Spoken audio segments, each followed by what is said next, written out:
ओम गणेशाय नमः। राधे राधे दोस्तों चलिए शुरू करते हैं मासिक शिवरात्रि कथा। धार्मिक पौराणिक कथा के अनुसार चित्रभानु नामक एक शिकारी था। जानवरों की हत्या करके वह अपने परिवार को पालता था। वह एक साहूकार का कर्जदार था, लेकिन उसका ऋण समय पर ना चुक सका।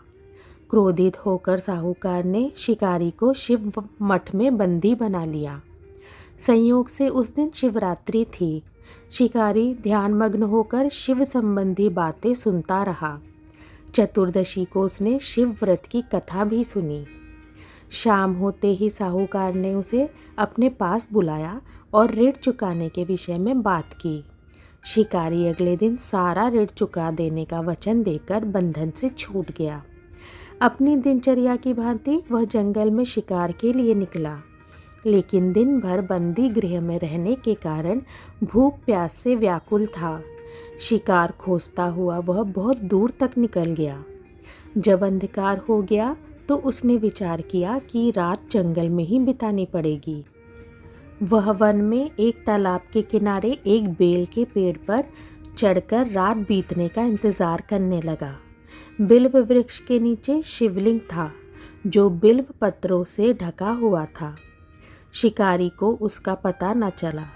पड़ाव बनाते समय उसने जो टहनियाँ तोड़ी वे संयोग से शिवलिंग पर गिरती चली गई। इस प्रकार बिल्व पत्र यानी बेल के पत्ते शिवलिंग पर गिरते चले गए। इस प्रकार दिन भर भूखे प्यासे शिकारी का व्रत भी हो गया और शिवलिंग पर बिल्व पत्र भी चढ़ गए। एक पहर रात्रि बीत जाने पर एक गर्भिणी हिरणी तालाब पर पानी पीने पहुंची। शिकारी ने धनुष पर तीर चढ़ाकर जो ही प्रत्यंचा खींची, हिरणी बोली, मैं गर्भिणी हूँ, शीघ्र ही प्रसव करूँगी। तुम एक साथ 2 जीवों की हत्या करोगे, जो ठीक नहीं है।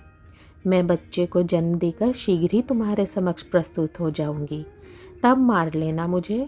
शिकारी ने प्रत्यंचा ढीली कर दी और हिरणी जंगली झाड़ियों में लुप्त हो गई। प्रत्यंचा चढ़ाने तथा ढीली करने के वक्त कुछ बिल्व पत्र अनायास ही टूटकर शिवलिंग पर गिर गए। इस प्रकार उससे अनजाने में ही प्रथम पहर का पूजन भी संपन्न हो गया। कुछ ही देर बाद एक और हिरणी उधर से निकली। शिकारी की प्रसन्नता का ठिकाना न रहा। समीप आने पर उसने धनुष पर बाण चढ़ाया।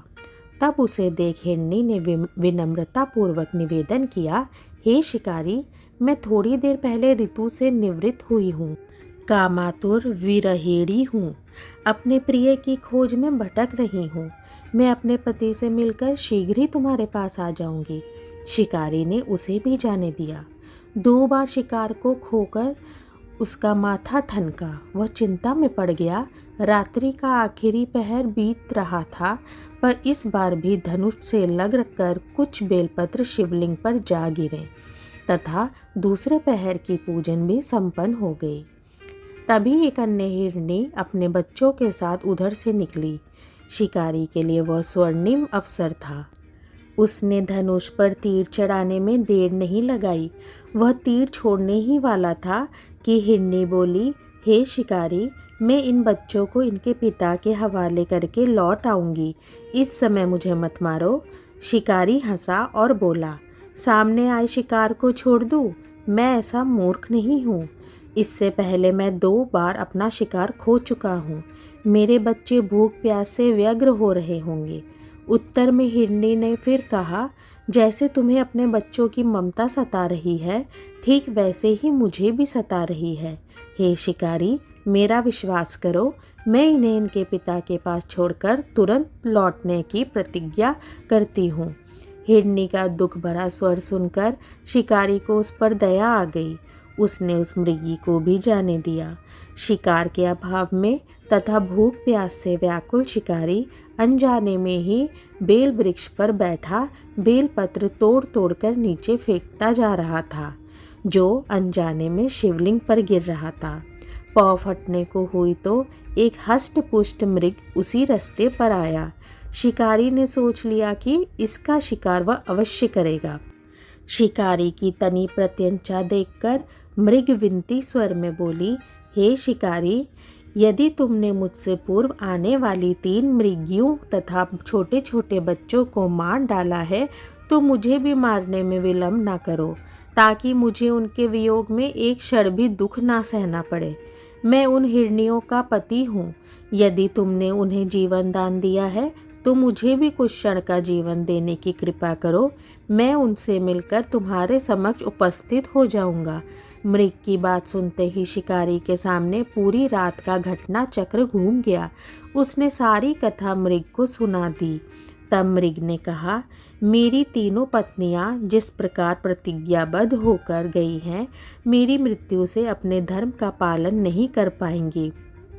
अतः जैसे तुमने उन्हें विश्वास पात्र मानकर छोड़ा है, वैसे ही मुझे भी जाने दो। इस प्रकार प्रातः हो गई।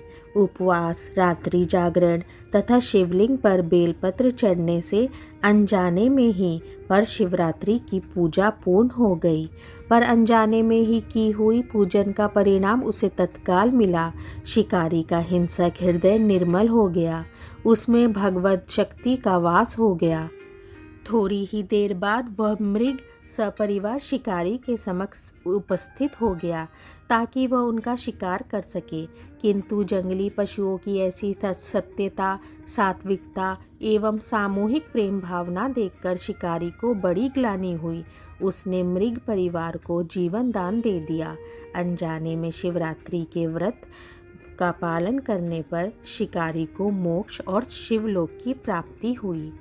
इस प्रकार मासिक शिवरात्रि व्रत कथा संपूर्ण हुआ। राधे राधे मित्रों।